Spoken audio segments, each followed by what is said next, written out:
2, 1. All right, and we're live. Welcome to Josh and Aaron Talk About Stuff. I'm Josh with my buddy Aaron. and a special guest, Pammy Reese, who is a friend of mine. I asked her to join us for this episode, and she said yes, which is awesome. And you're only our second guest ever, so. Oh wow! Okay. Right.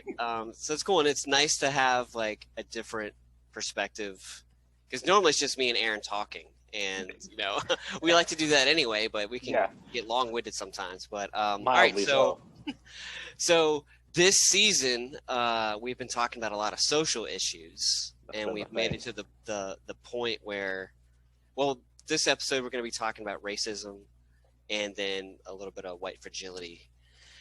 And so really, I guess, what's your perspective on racism in America, Pammy?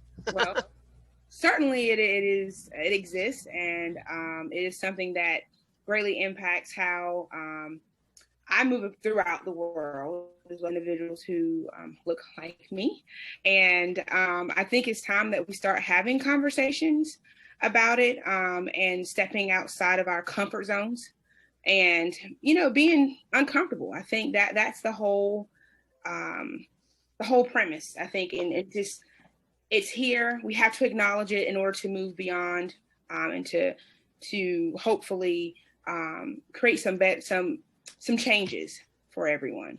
Right. I think that the first thing you said there is probably the most important thing. If we could stop this, we could stop right now, turn off the camera, walk away, and be done, because we have to start talking. Yeah. And that's just all there is to it. And both sides and everyone, multiple sides. It's not both sides. There's not two sides. There's so many sides. We all have to start talking. But there's an important aspect of that. We also all have to start listening. Yes. Every side has to because we've gotten to this point in our society where we're like, there's so little talking. There's a lot of yelling. There's not a lot of talking, and there's even less listening. And I think that no change happens in a society that's as separated as ours is right now until we start talking to each other. So there you go. Show's over. Well, and also acknowledging. You have to acknowledge. Oh, fine, and acknowledge the fact that it exists, right? Yeah, no, absolutely. Which I think that's a huge block that people don't like.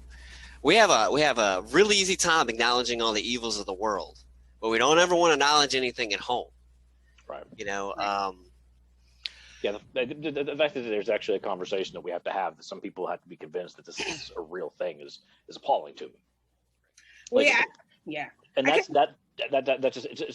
just boggles my mind. It's like, this is a thing, people. This is not a made up thing. This is a thing. It's a real thing, and it's bad, and it's just like, and it's omnipresent in our society. Mm-hmm. We can't ignore it. So.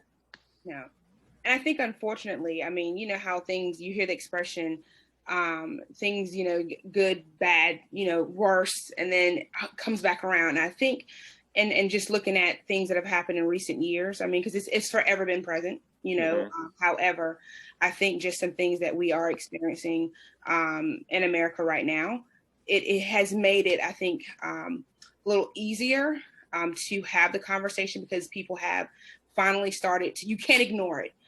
Not that you could ignore it before, but I do feel that some things being as blatantly captured and just in the forefront, you can no longer turn the blind eye, or it takes more effort to turn the blind eye than to head on, address it, have the conversation, so that, again, we can move forward in life. Right.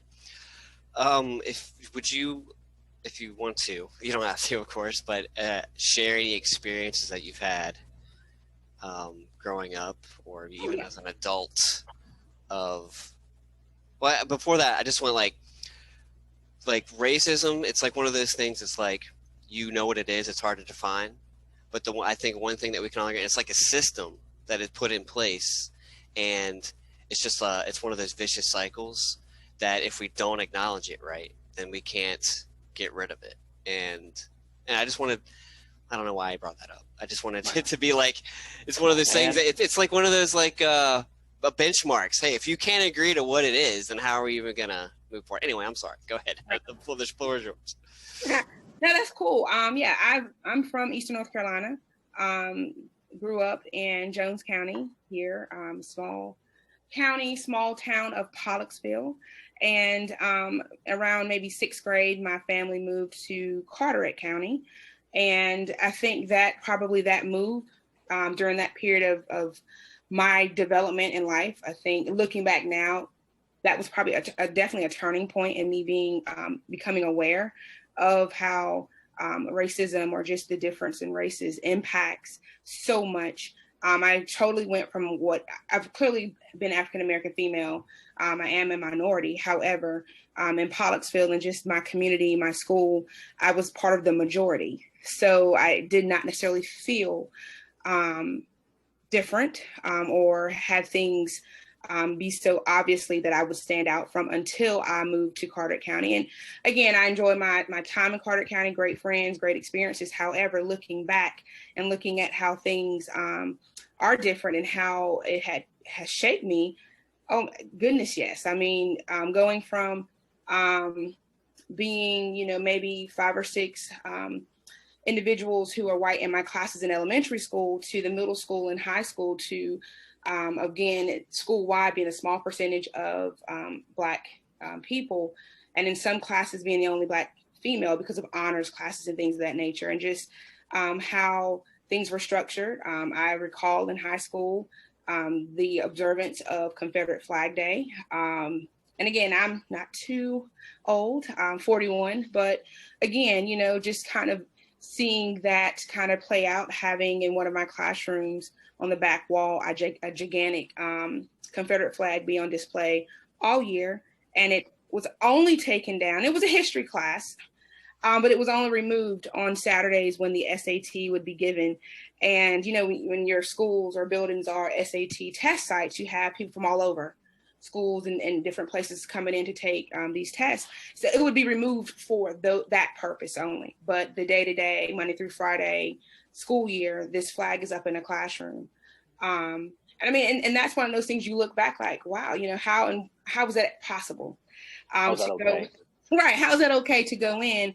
And again, I just remember, thinking about some things now that I am an adult and raising children, how I, would feel very uncomfortable, but because of me being a minority in true in number and just in my race, that was never brought to the forefront. Or again, by challenging it or questioning it, that in turn created, the notion of, oh, she's pulling the race card. Oh, she's this. Oh, she's that, or the militant, or as if something would be wrong with just, again, I'm uncomfortable with the situation.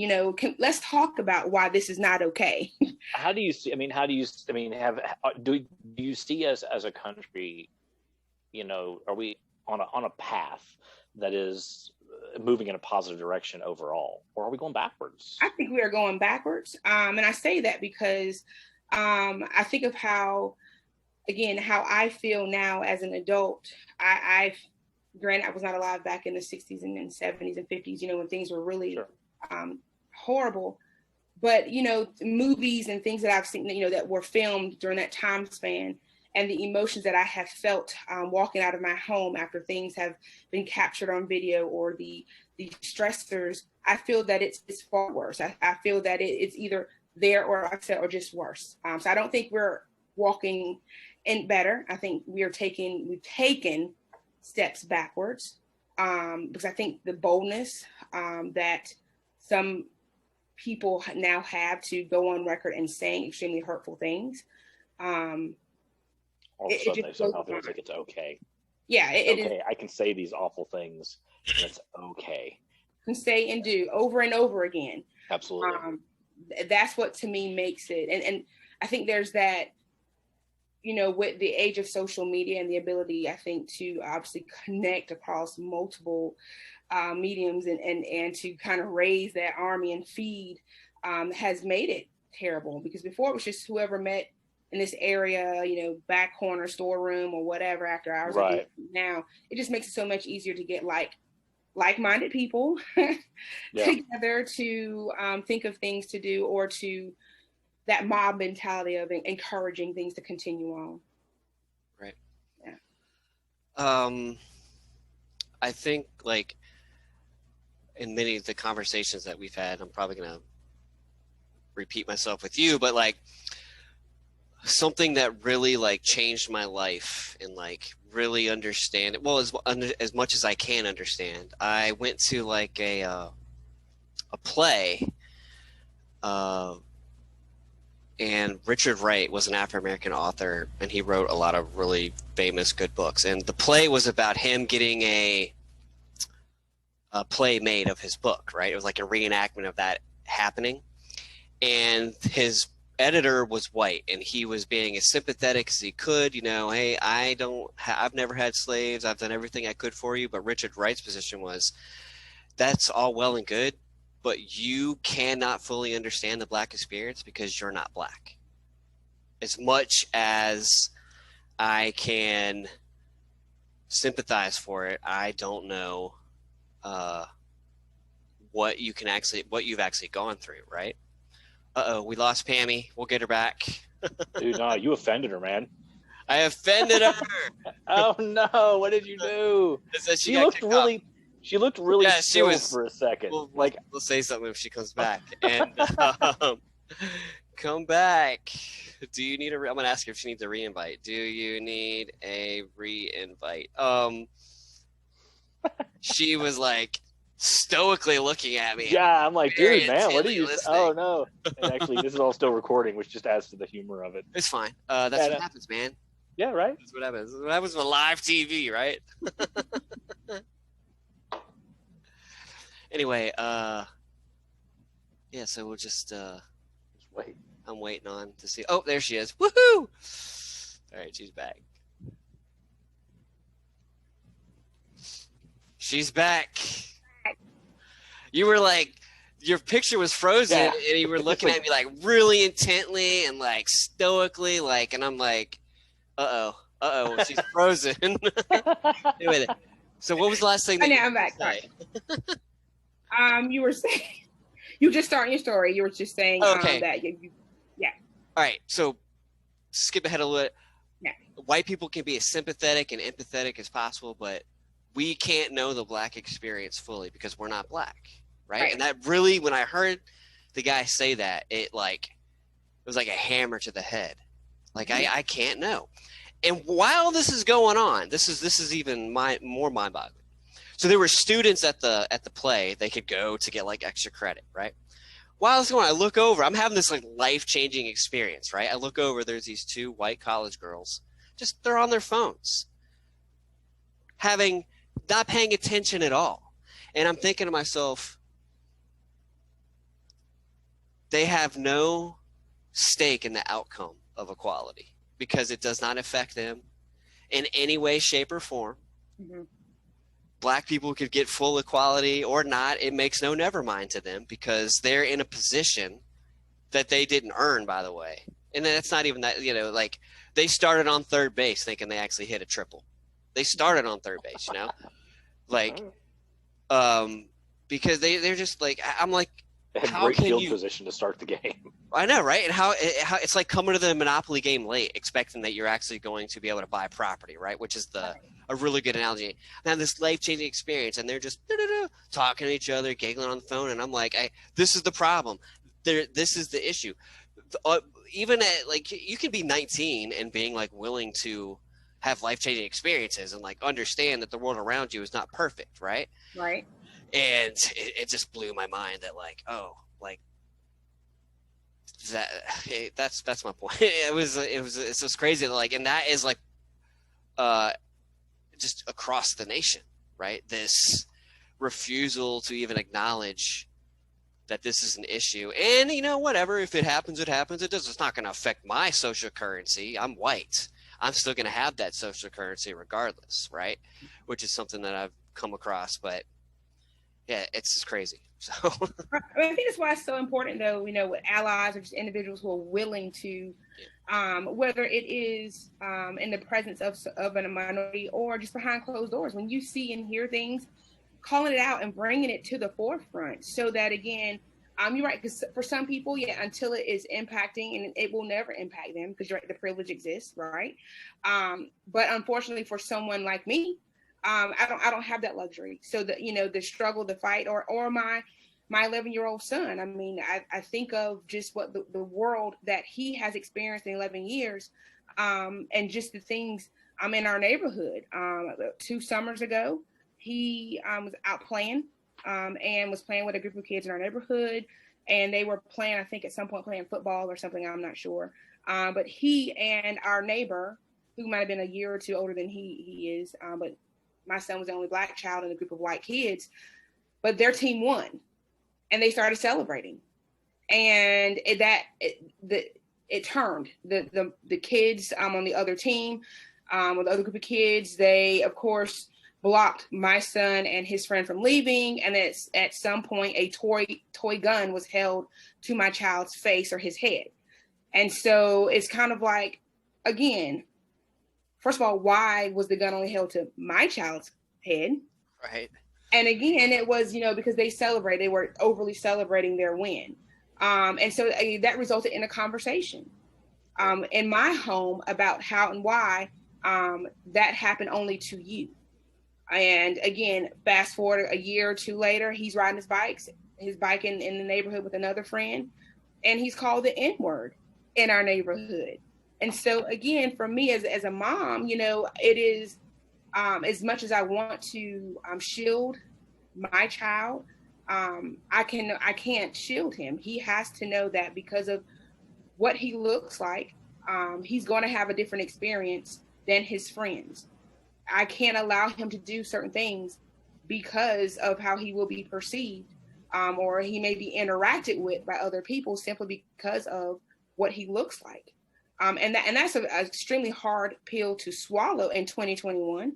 But certainly with, you know, as a parent, I don't want to have him with his guard up 100 all the time. No one should have to live and exist with their guard up, but unfortunately we do, because there are things that are set up that will make things very difficult, or white people will say and do things that unwarranted, uncalled for, unprompted, unprovoked, whatever word you want to put in front of it, simply because of what we look like. Right. I think one thing that people need to really grasp is that, like, racism isn't just this binary thing of good or bad, or I use the N-word, or it's not just that. It can be so subtle with like what you just described. And it's this like this system. It's like the guy behind the curtain, you know, the puppet master. It's these really subtle things that, like, most white people, of course, we take for granted because we're never put in a position to where we even have to like acknowledge anything like that ever happens.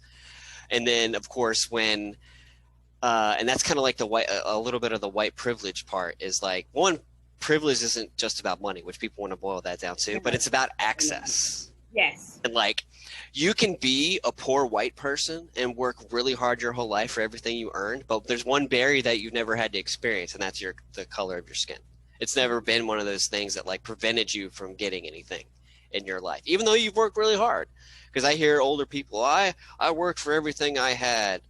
Yeah, that may be, but you also kind of started in front of a whole group of people because you're not you're white, you know what I mean? So it's not just using the N-word or you supported the Confederacy or anything. It's so subtle. It's these systems that are in place that prevent access that people got to acknowledge. Now take it a step further. The access, I think it's also obviously the freedoms, but I think even just the benefit of the doubt. Oh yeah. That for me has been the most powerful piece of the benefit of the doubt. When it comes to certain things, it could be something as simple as having a bad day, you know, or raising one's voice. Right. Whereas, oh, she's just upset this has happened. You know, that's what's driving that. If I raise my voice, I'm an angry Black woman, I'm aggressive, I'm combative, all these things because of that social construct that is, you know, the rules of the game are different. It's not nothing. It can't be considered or even taken into consideration that that's right.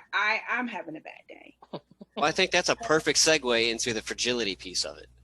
Yeah. Which I have my prop, and so does Pammy, but Aaron left his at home. I mean, he's at home now, but you get the memo. No, I know. I forgot to send you the memo, bro. I'm sorry. So, like, yeah, like I think that's completely hypocritical and unfair to place that kind of judgment on a human being because their skin color is different.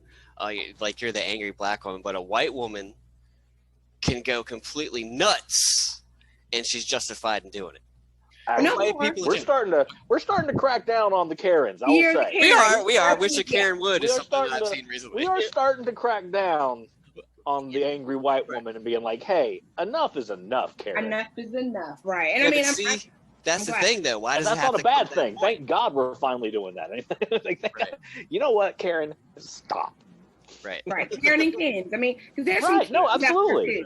Oh my gosh, there are so many. There's a lot. And I'm glad that that's finally, again, and why did it take 2020, 2021 for it to be the year of the Karen and the Ken? But I'm glad that it's here. And again, it's time out for that double standard. It's time out to, again, allowing people to be comfortable in their rudeness. And like it's justified to be loud and rude and indignant. Simply because I don't want to stand in line. I don't think it's this. Oh, no. We're done with that. We're done with that. We're done with that. Another, something that I found, like, it's weird because, like, so I read this book, of course. And, like, for the most part, like, at some point I've had an experience that has been in this book, right? But, like, the notion of we have to wait for white people to be fully comfortable with talking about race is something that is like, first off, it ain't about your comfort level. Like, you need to be uncomfortable, but if we wait and wait and wait for you to be okay with these conversations, it'll be another 400 years. You know, if I can just interject. Yeah. I mean, I think for some, I agree with you 100%. But I think for some people, it's not about a comfort of the conversation. It is a fear. Like, I don't want to, for a lot of people, like, I don't want to say the wrong thing. Like, I want to have these conversations, but there's this. Does that make sense? I mean, I'm trying to phrase a thought here, and I apologize if it's not coming off right. But it's like this, these conversations need to be had, but I think some people are afraid to have them because they don't want to say the wrong thing. If that makes sense. I hear what you're saying, but I think in that a lot of people are still saying the wrong thing.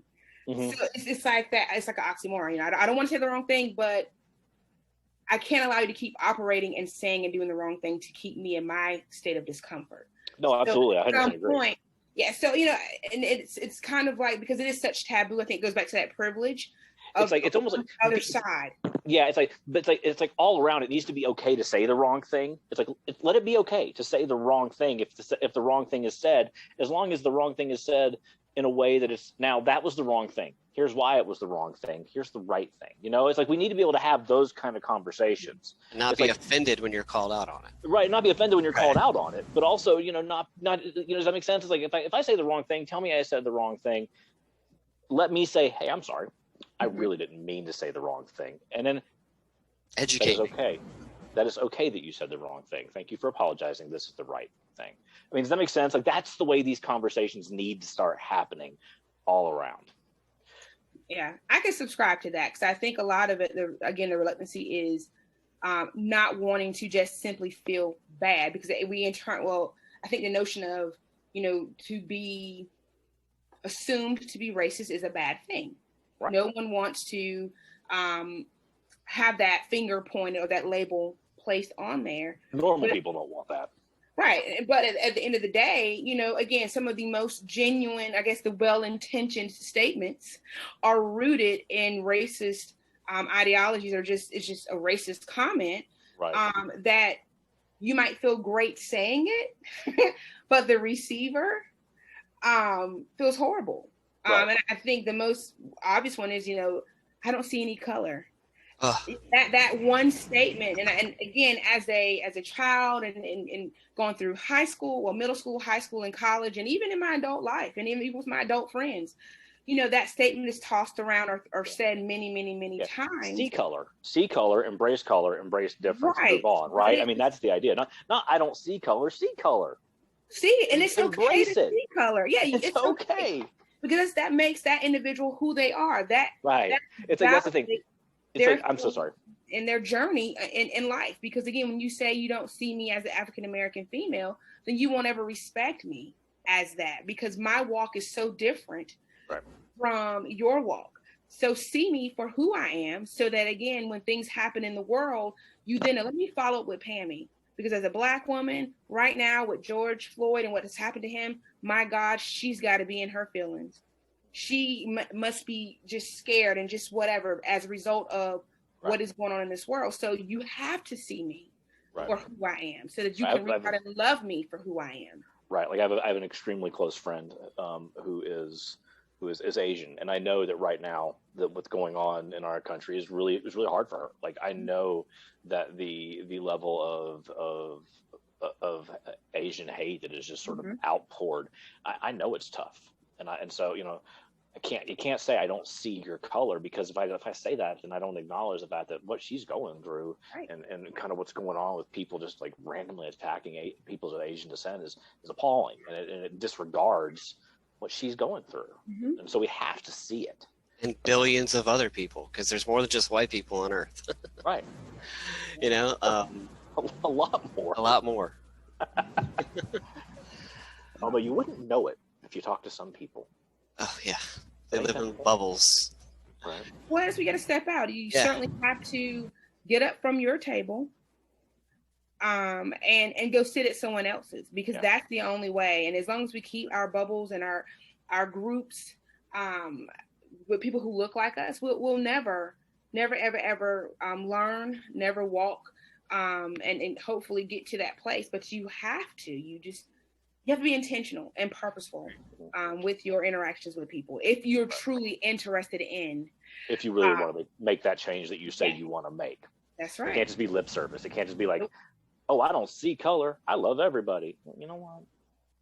Right, with your one friend, your one token. I mean, your token friend, right? The one, and again, it took absolutely. Again, looking at things, and I'll be honest, as stuff started happening in the world around me, and I started looking at my social groups and my friend groups, and just think, relationships. You're like, oh wait, am I the token? Right. Do you see me for who I am? Do you value me for what I'm bringing to the table, or am I, in the absence of me, in other conversations? I have a black friend. My black friend, Tammy, blah blah blah. I'm not saying that they're attending rallies and things at night, but it's just the whole point of totally going and immersing yourself in trying to learn more and expose yourself more to people who do not look like you or in your circle. Right. All right. I think we're coming up on the end of the show here. We're quick. Well, I mean, time flies when you're having really interesting conversations. Certainly does. So, any final thoughts you'd like to share, Pammy? Yeah, I mean, again, I think the only way to acknowledge the elephant in the room is to acknowledge the elephant in the room. Right. We can't continue on this path of ignoring the racism that exists. Let's have the conversation. Seek out people if you're not sure. Obviously, there's time and a place, but I mean, I'm always a bit open to having a conversation with individuals to provide a different perspective, because again, that is the only way that we are going to get that shared understanding to move forward and to gain more allies and call out things. I mean, when you see things that are not okay, and again, I applaud individuals who are recording, and if you see something happening, you're standing there, you are like, I'm gonna stand here to make sure things are fine. That's what we need, more of that. We need more of individuals willing to step out of their comfort zones to create comfort zones for other people who have been forced to be uncomfortable their entire lives. So let's become okay with being uncomfortable to make someone else comfortable. Yeah, and I would also say be extra harder on your friends, because people will call out a stranger in a minute, but they'll let their friends slide with a lot of stuff. You know what I mean? Like apply it to everybody, because if you're really friends and you have a common goal, then you should still be friends after the fact of you getting corrected or whatever, you know, like, because unless it's all stamped out everywhere, then it's going to continue, because we can't keep it in a little conclave of friends, but tell other people, you know, the wrongs that they need to right. Does that make sense? Yeah. I think that makes sense. All right, cool. The last thing I wanted to actually bring up, I forgot before we have a couple extra minutes here, is the having to be the one to explain how racism affects your culture, other black people. You know, like the white people, like we, of course, we're ignorant, right, of all these things with racism, and we have to be like told of these things because we can't. It's like we have to stumble on it ourselves. And like, could you like just really briefly talk about like the exhaustion of like you have to always explain? And I think we've talked about that before. You know what I'm trying to say? Yeah. I think I do. I'm glad she does. You'll get it, Aaron. You'll catch up. Just catch up, man. I'm hoping that again, I'm picking up the baton that you're tossing to me. But yeah, it is extremely exhausting. Because again, I am one of, millions of individuals, and my walk is just that, my walk. So to bear the burden of being that, like I said, I guess it's almost like that token mindset of being the only, that don't just rely on one person to help you gain perspective. That goes back to involving yourself at multiple tables so that you get multiple perspectives. Because again, I'm from here, New Bern, Eastern North Carolina. My walk is different from my husband's walk, who is from Virginia. There's some things that are common, but there's some things that are very different based on our upbringing and things of that nature. So I'm assuming that's what you meant in terms of just, Josh, in terms of the burden of constantly being the one to initiate the conversation, or the one to kind of answer those questions, the one to try to paint the picture. Because again, my walk is simply that, my walk. Right. Or it could just be like, I do A, B, C, and D, and I don't realize that these things are racist in nature. And I can't come to that conclusion on my own because I have lived this privileged lifestyle, but it takes a black person to tell me rather than me actually being critical of the whole thing. You know, that's what I'm trying to get. Like I know I'm making sense, and Aaron's looking at me like I'm not. Like if you did something, Aaron, that was racist, but a black person had to tell you it was because you didn't realize it was racist on your own. That's what I'm talking about. Like the constant, like having to spoon feed us, you know, the realities of the world. That's what I'm trying to say. Don't get me angry, Aaron. And he can do this by not even saying a word. But I think that just goes back. The more you engage yourself in attempting to understand the perspective, I think it'll become more obvious of what that privilege or the privilege acts or actions or statements or things that reside within you. So it goes back to just that exposure in the conversation with multiple people to, again, gain the different perspectives. Perfect. Okay, I have nothing else to say. Aaron made me mad. I'm kidding. Man, it's like I've known this guy so long. It's just like just a look, you know. Looking at me, you know, whatever. Anyway, I really appreciate you joining us, Pammy. It's awesome to like, because sometimes I love talking to Aaron, but sometimes it's, you know, talking to the same dude all the time. I'm kidding, Aaron. You know, I love you, man. But it's really cool to bring you into this and share your perspective. And I really appreciate additional insight is always important. Yeah. Well, thank you guys for seriously inviting me. This is my very first podcast. So I have enjoyed the conversation. And again, if you guys have other topics down the line that you feel that would be, you know, beneficial to add another perspective, feel free to reach out. I'd love to come back. Awesome. All right, guys. Thanks for watching. Like the channel, subscribe, or share around all that stuff. And we'll see you next time. Bye-bye.